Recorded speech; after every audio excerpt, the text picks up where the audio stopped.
สียงคือโคมสั่งมานักลำที่รักยังตาเมียเป็นจากมันเทียมเข้าน้ำกาของดีสะปะของกินเกี่ยวไม่จากบ้านจะเข้าในป่าไม่ใหญ่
บงทางไม่ไรไม่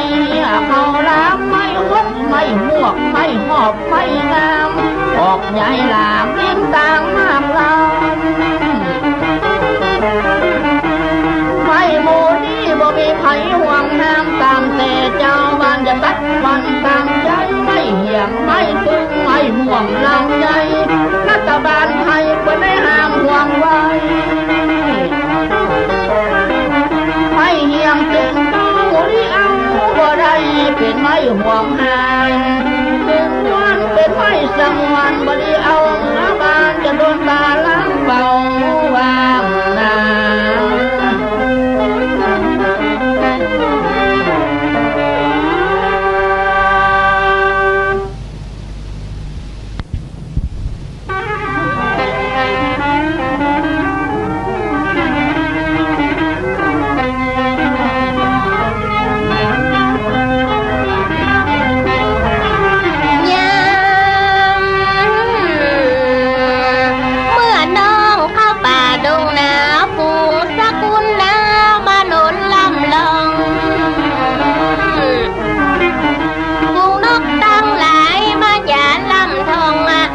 เดือนร้อนในป่าไผ่ต้นนกจิบนกจอกวิ่งเล่นแล่นนตามหมู่ในดงยังมาเย็นเย็นลำนกเขียวมาเที่ยวโซดันนะในป่ากว้างก็มีนกดวงลายโผล่ไปเจาะกระท้องคำปอดใจนกเกี้ยงเลี้ยงควายห้องได้สาวสาวนกยิกนกจอกหางดอกหัวเท่ามาพากันวิ่งเล่นนาไปมาอินดูน้ำตาปอจะย้อยหน้าผู้พระคุณในป่าไม่ใหญ่โหนกน้อยลำน้อยไข่จานกเอี้ยงขี่ม้าห้องแอดแอวแอดแอวกาพูดกาเก๋นกแลนกเจียนกผูจิตสุขสิทธิ์กินฟูทุกคนก็หอยจุเหลวแลดูก็มันกันลูกหลานกูมาอยู่อย่างดงป่าใบนกจิกนกจอกนกอีดนกใสและคนเอาขาโคป่าตาบ่งนกยุงขามาป้อนลำส่องหน้าจุขาเมาเบิ่งแต่นา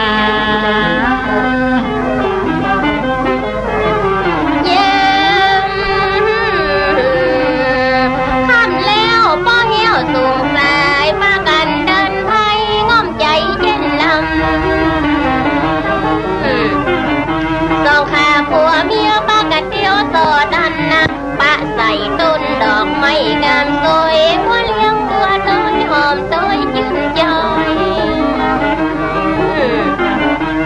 ทำมาลากับผู้ผาดอกสวยปีน้อยก้อยพอ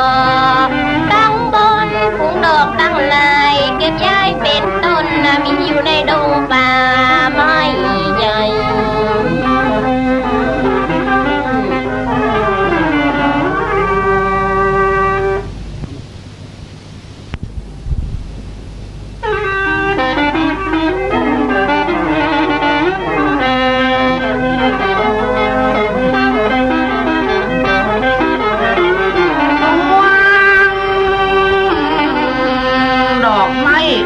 อนสอนฟังหอมเติม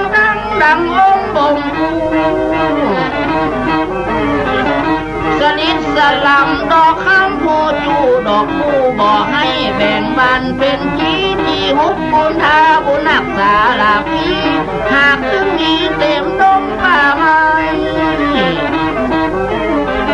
ตีนตำกาโลงขยงคำไตมาบานแบ่งตามริมตั้งคนดีใครคุดเอาไปปลูกบ้านสมางามล้ำดอกไม้ป่า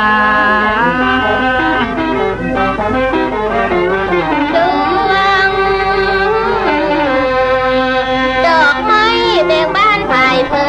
ยพาไปเจยลมเสยกับเก่าจุ่มป่าจุ่มปีลาขี้บ่อเตาขุดขาดยาตังดอกกาลงดอกขยมพวงเป้าบานปีย้อยจุ่มป่าจุ่มปีลาขี้ดอกดอยมาบานเบ่งอยู่ในดอยบุญดีใครคอยเน็บอย่าสักการดอกไม้ในป่าไม้ใหญ่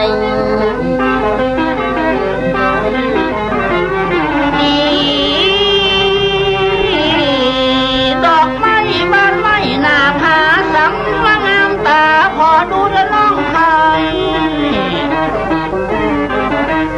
ดอกเหลืองนั้นดอกคำไตบ้านแบ่งไว้สั่งมาเหมาะตาผู้นี้ใครเก็บเอาไปบูชาถึงเข้ามาในวัดป่านั้นเก็บไปไว้สาสินทำพระเจ้าหาธนาอยู่ถึงมันใจติดขันในดงป่ากว้างสั่งนางงามน้ำดอกไม้นอ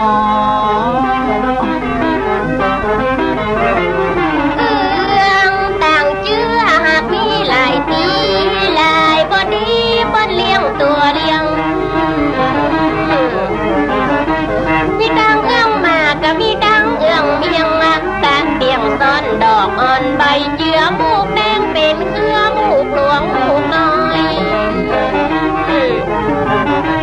เอื้องจ้างแดงก้าแปงบาดน้อยมันเป็นมีอยู่ในดงปากันมาชมมาดึงวนมาเล่นเจ้ากำเว้นปีน้อยนา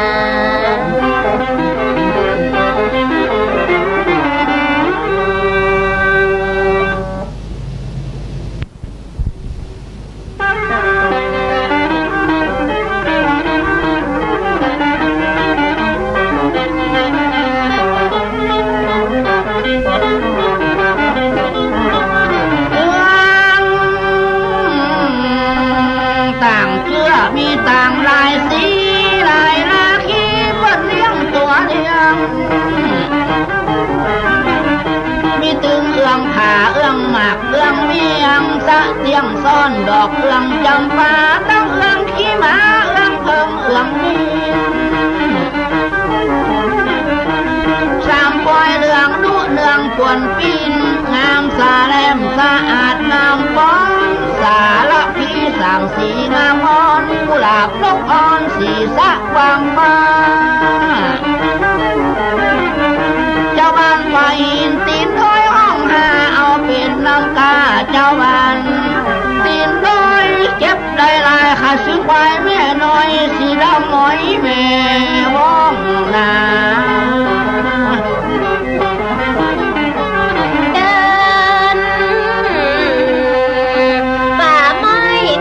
เหมือนกันต้นน้ำลำธารใสเย็นชื่นจอย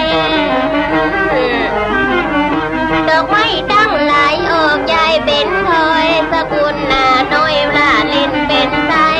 ชวนเอาตัวโดดน้ำลงไปขอคัดขี้ไผ่ข้าว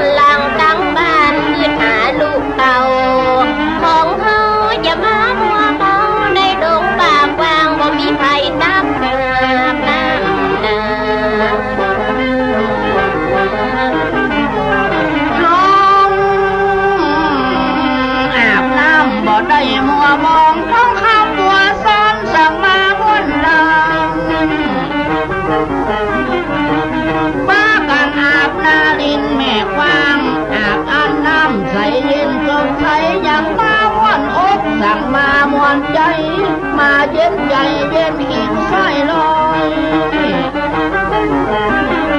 ตาวันจวนตาข้ามมาบ่อน้อยจับปลาไม่น้อยกับมันกองหาไปก่อนเตอะเจ้าผู้กาลาชวนสามี